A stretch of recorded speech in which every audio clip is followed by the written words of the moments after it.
don't know. What apparently happens, we had a female trainer back in the whale holding area. She apparently slipped or fell into the tank and was fatally injured by one of the whales. If you think of the ocean's most dangerous creatures, sharks and giant squid might come to mind. But there's one name that stands out: Tilikum. This orca is responsible for more deaths than any predator you'd expect, and yet most people have no idea who he is or why his story matters. His life reveals the dark side of captivity. Out of the 4 people killed by orcas, Tilikum killed 3, and all these tragic incidents occurred with orcas in captivity. Tilikum wasn't just any orca. His life was a constant battle with captivity, and when that tension boiled over, the results were fatal. Picture this: a massive orca tank, crystal clear but suffocatingly small, set against the backdrop of SeaWorld Orlando. Bright lights bounce off the water's surface, masking the cold, sterile reality of the environment. This is no vast ocean, just concrete walls and glass, trapping one of the most powerful predators on Earth. Tilikum, a towering 12,000-pound orca who was once a wild, free spirit in the endless expanse of the North Atlantic. Now he's a shadow of that freedom, pacing the same few feet of water for decades.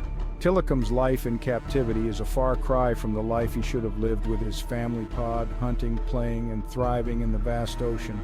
But Tilikum isn't alone in this story. There are the trainers, humans like Dawn Brancheau, who devoted their lives to working with orcas. Dawn was no stranger to the dangers, yet she saw Tilikum as a partner in her craft, a misunderstood giant with whom she shared a connection. Then there's the corporate backdrop, the unseen pressure to deliver bigger, more thrilling performances for the crowds. As Tilikum circles the tank, the tension between his primal instincts and the artificial world around him tightens, an invisible ticking time bomb. The stage is set for a tragic clash, and no one sees it coming. The tension had been building long before anyone noticed. In those early years, he swam freely through the deep blue of the North Atlantic, hunting alongside his pod. They would breach the surface in synchronized dances, their powerful bodies slicing through the waves, each splash a testament to their strength and freedom. But that life was over. From that moment on, Tilikum lived a life confined to cramped tanks, performing for crowds who had no idea what was brewing beneath the surface. The transition was jarring. He found himself in a world where the vastness of the ocean was replaced by concrete walls and glass barriers, a small, shallow pool where he could barely turn around. Years of isolation, frustration, and aggression were festering inside him. At Sealand of the Pacific, where it all began, the signs were there. Tilikum was the youngest and largest in a tank that felt more like a prison than a home. His 2 female tank mates, Haida and Nootka, relentlessly bullied him, leaving him scarred and terrified. The tanks were too small, the nights too long, and the emotional scars ran deep. He had no escape, no way to express his pent-up energy except when showtime came. Tilikum was forced to perform tricks, splashing in the water for spectators who saw him as little more than a circus act. But behind the smiles and applause, the orca's psyche was unraveling. Each show brought a fleeting moment of adrenaline, yet the emptiness returned as the lights dimmed and the audience dispersed. Then, in 1991, it happened. Kelty Byrne, a part-time trainer, slipped and fell into the pool during a routine training session. In a moment of confusion and chaos, Tilikum pulled her under. Was it fear, playfulness, aggression? No one could say for sure, but the result was fatal. Kelty drowned, and the world was left with another haunting memory: the weight of a life taken under circumstances beyond anyone's control. The world moved on, but the tension in Tilikum's life was far from over. Fast forward to 1999. Tilikum, now a star attraction at SeaWorld, had another silent, tragic encounter. A man named Daniel Dukes, for reasons still unclear, sneaked into the park after hours and entered Tilikum's tank. By morning, his body was found draped across the orca's back, lifeless. Tilikum's instinct to explore had turned deadly. Was he trying to engage or simply unaware of the fatal consequences? Once again, questions hung in the air, unanswered and unsettling. The narrative of Tilikum's life was evolving, echoing the age-old struggle between wild nature and the confines of captivity. 2 deaths, and still, no one saw the full storm coming. The tension between Tilikum's wild spirit and the confined life he was forced to live was tightening like a coiled spring. Each day added to his anguish, and with each passing moment, that spring was ready to snap. The day started like any other, with sunlight glistening off the surface of Tilikum's tank at SeaWorld Orlando. Visitors filled the seats, eagerly awaiting the show. Tilikum, now a hulking presence at 12,000 pounds, swam with a mix of grace and restlessness. Despite the cheers and applause, he was a caged beast, the weight of his past lingering like a shadow. Dawn Brancho, a senior trainer, was the heart and soul of the Orca program. She had an innate bond with Tilikum, often speaking of their connection as something deep and meaningful. To her, he wasn't just an animal, he was a partner, a magnificent creature deserving of respect. As the show began, she called him to perform tricks, commanding him to breach, splash, and spin, all while the audience clapped in delight. But beneath the surface, tension simmered. The performance reached its climax as Dawn interacted with Tilikum, her charisma lighting up the arena. She leaned over the tank, running her hand along his sleek body, whispering commands and encouragement. For a moment, it seemed like a dance, a perfect harmony between trainer and Orca. But Tilikum was not just a performer. He was a wild animal, and the primal instincts within him could not be quelled forever. In an instant, the mood shifted. Dawn leaned a little too close, and Tilikum's instincts took over. Perhaps it was a flash of frustration, loneliness, or something more primal.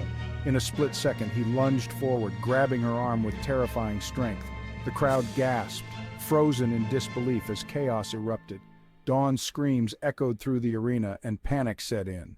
From Tilikum's perspective, the world was a blur of sound and motion. The sensations of confinement and isolation collided with his instinct to engage. The water splashed violently as he pulled Dawn into the depths, and the arena turned into a scene of sheer horror. The humans on the other side of the glass had no way to comprehend the turmoil within him, the conflict between his captive existence and the wild nature that still coursed through his veins. Trainers rushed to the edge of the tank, their voices a frantic cacophony as they shouted commands and tried to lure Tilikum away with fish. But he was in a different state, caught in a moment where instinct overpowered reason. The struggle seemed to last an eternity, but in reality it was mere minutes before the water calmed, leaving a chilling silence in its wake.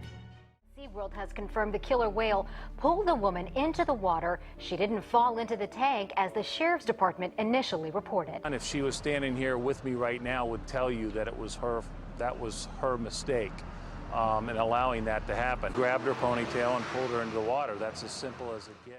When the water settled, Dawn was gone. Her body, lifeless and bruised, was found beneath the surface, marking the tragic end of a life filled with dedication to a creature whose very nature was at odds with his captivity. The reality of the incident hit everyone hard.